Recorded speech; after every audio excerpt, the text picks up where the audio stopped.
All right, back for some more analysis. I'm going to continue on with this prelude. I'm on measures 13 through 16, and I'm going to play the audio from measure 13.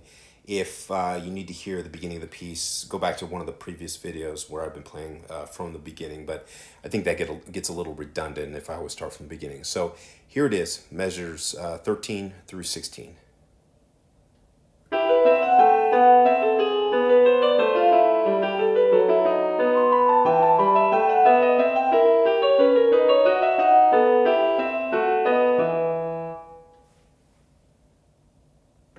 All right, let's do a little analysis here. First thing I want to point out is just all the accidentals you start seeing, especially in measures 15 and 16. They're all over the place, right? We're in the key of A minor, but then all of a sudden, man, there's a whole bunch of sharps, some naturals in there, because he's, alternating between the raised version of the note and the natural version of the note. And so this is almost always a dead giveaway that, hey, we're changing keys, we're modulating. The piece is in A minor, no sharps or flats. Now all of a sudden you got a whole bunch of sharps. Something's happening. And this is true in Bach and a lot of other composers as well. When you start seeing lots of changes in the accidentals, we're changing keys, okay? Now, one thing I want to point out are a couple of points of interest. First thing is the use of sequences in this section, and then also a little bit of the harmonic analysis I think is worth noting. Starting with the sequences, let's use blue here. At the beginning or in the last half of measure 13, there is some sequential material taking place, and it begins on the last half of measure 13 with this figure here in the upper voice. You see the descending leap in 16th notes followed by an 8th note tie and then some running 16ths. It happens again, second leg of the sequence. It happens a third time, third leg of the sequence. This one, the line is descending now instead of ascending, but that's because Bach, at the beginning of the next measure, doesn't continue the sequence, but he deviates a little bit. It's delayed, but now, right here, you have the fourth leg of the sequence. You've got 1, 2, 3, 4, okay? And you can see, hopefully, that the melodic contour and the material is similar.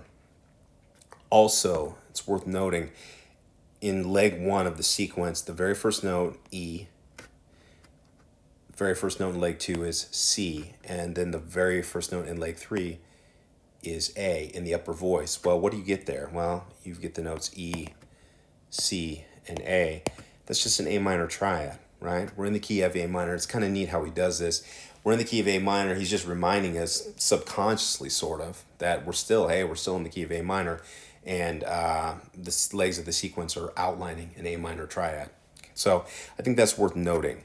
Now, the other thing, or point of interest, that I want to mention is towards the cadence at the end of measure 16.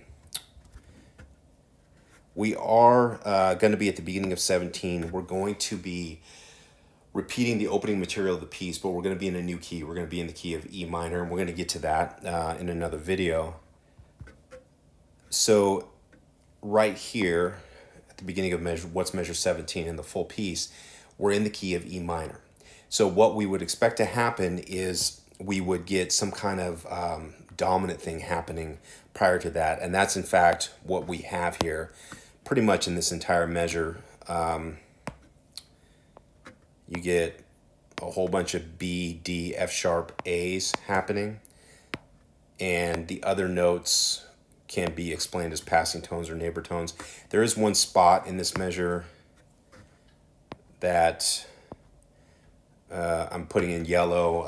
You get some type of C natural thing happening that looks to be maybe like a Neapolitan 6 possibly, but you can leave me your comments on that, whatever you think that is, at the beginning of the third beat of measure 16. And what I want to point out is just prior to that, at the end of measure 15, there's something significant happening harmonically right here. This looks to be, you've got the notes from the bass at the beginning, C, E, G, A sharp. What the heck is that, right? Well, A sharp is enharmonically the same as B flat. So now if you look at it in that context, you've got C, E, G, and B flat. Well, that's a C7 chord, right? So when you see that, you would think, well, maybe we're going to the key of F. That would make sense, or maybe F minor. Doesn't do that though. And it's worth noting that the A sharp is not spelled as a B flat. So this is an indication that it's not really functioning as a C dominant 7 chord, because you would need to spell that as B flat, not A sharp. Bach's doing something different here. If you look at the end of the measure, notice the C's move up a half step to C sharp. Okay, you had C natural earlier in the measure right here, but now we're getting C sharps.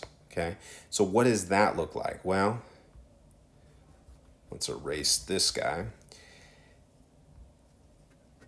You've got an A sharp, because the A sharp's tied, right? So that's significant.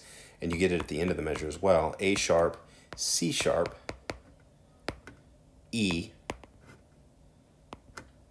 and G. What the heck is that? That is an A sharp fully diminished 7 chord. That's what it is.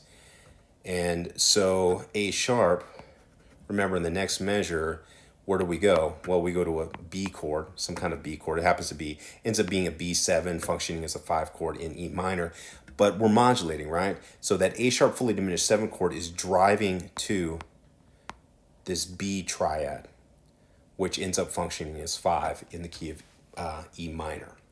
So I hope that makes sense.